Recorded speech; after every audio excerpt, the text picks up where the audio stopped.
langsung saja. Yang paling penting untuk kita perhatikan saat kita ingin mengajukan permohonan, maka harus diketahui terlebih dahulu juknis tentang permohonan tersebut, bantuan tersebut. Dan kaitannya dengan juknis ini atau petunjuk teknis ini banyak tersedia di Google, tinggal kita searching ya. Yang ini, kemudian ini salah satu link yang menyediakan dari juknis BOP 2022 ini. Nah, di sini kita bisa klik, kemudian kita tinggal download ya. Jadi karena saya sudah download, ini saya tinggal buka. Nah, inilah juknisnya. Kemudian untuk mengetahui poin-poin penting dalam juknis ini, kita langsung saja ke halaman 13. Di halaman 13 ini sudah jelas sasaran penerima bantuan, yaitu yang pertama satuan pendidikan pesantren berbentuk pengkajian kitab kuning, atau pada intinya ini adalah pondok pesantren bisa mengajukan. Kemudian satuan pendidikan keagamaan Islam, yakni Madrasah Diniyah Takmiliyah, kemudian lembaga pendidikan Quran. Kemudian kita lanjut di halaman 14. Ini tentang bentuk dan rincian bantuan. Ini poin-poin penting semua, namun kita bisa mempelajari lebih detail tentang juknis ini. Saya langsung saja poin-poin yang penting. Kemudian ini adalah besaran bantuannya, yakni 20 juta rupiah untuk pengkajian kitab kuning atau pondok pesantren, kemudian 15 juta untuk Madrasah Diniyah Takmiliyah dan LPK. Nah, kemudian pada halaman 15 ya, ini sudah jelas di sini persyaratan administratif.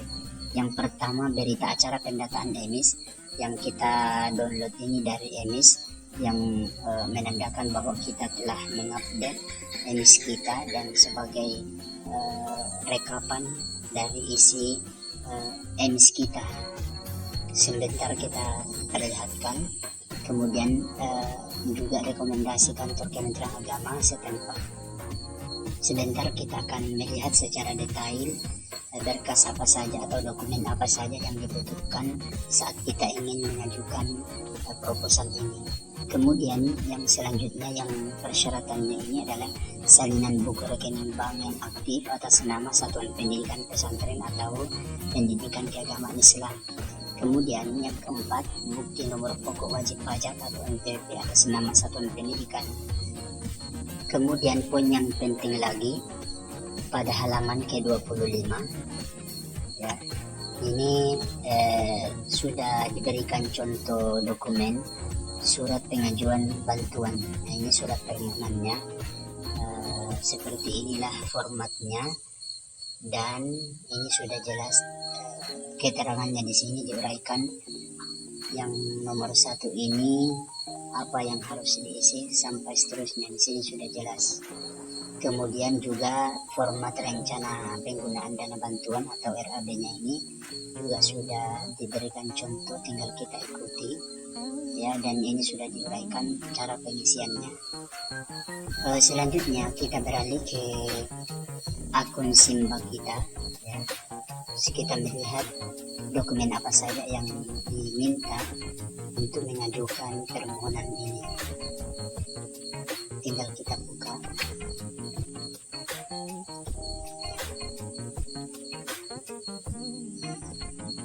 Kemudian kita langsung beralih ke data bantuan. Nah, inilah informasi tentang jenis bantuan yang aktif dan tidak aktif. Nah, yang sekarang aktif ini adalah BOP Pesantren dan Pendidikan Keagamaan Islam. Nah, ini sementara aktif. Ini yang kita klik ketika kita mau mengajukan.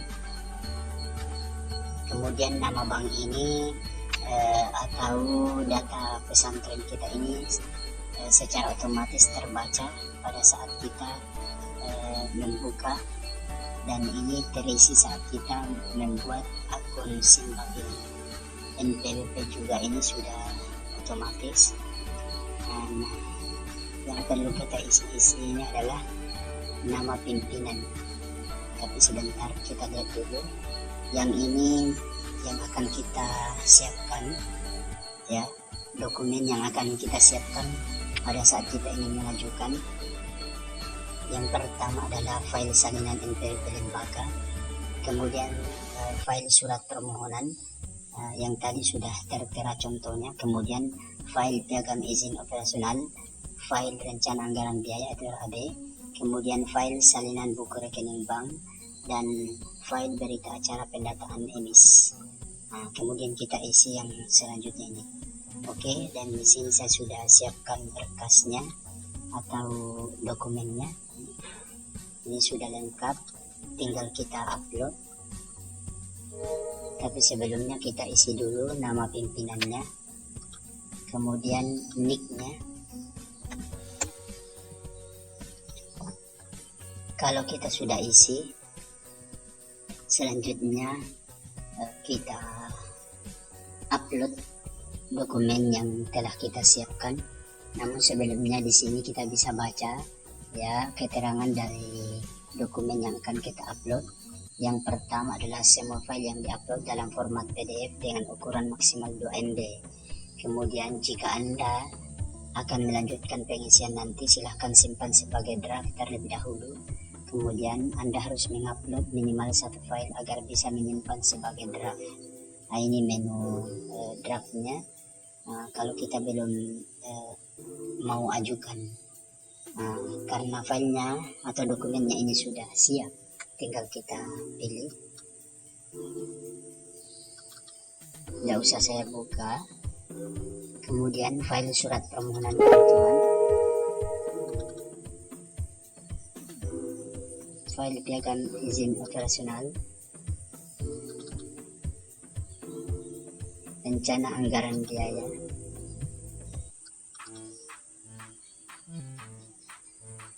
kemudian salinan buku rekening,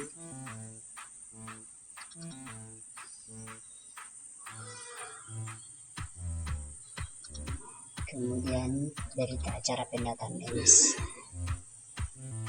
Sebelumnya saya perlihatkan kita mau ambil di mana berita acara pendataan emis ini. Yang di sini ini adalah emis lembaga kami.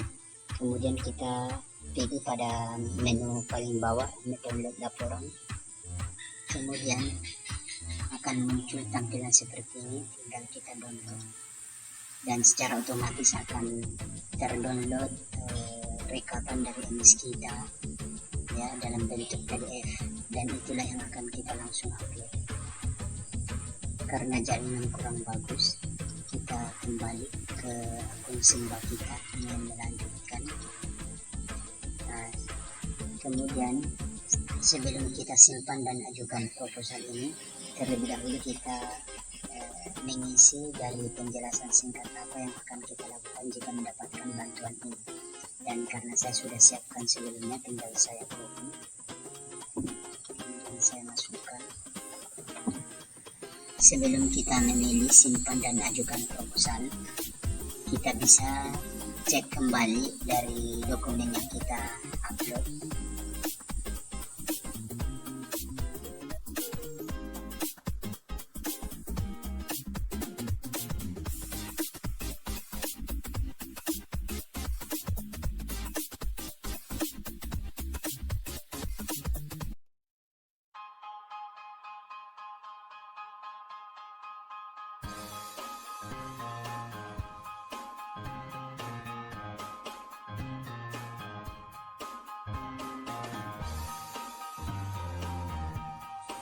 Oke, kalau kita sudah merasa yakin,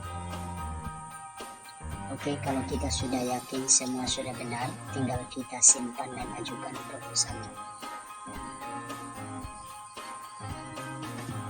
Apakah Anda yakin mengajukan proposal ini? Setelah diajukan, Anda tidak bisa mengubah dan memperbaharui proposal Anda.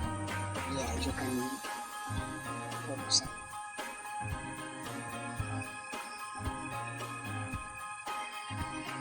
Kemudian kita bisa memilih tanda terima proposal.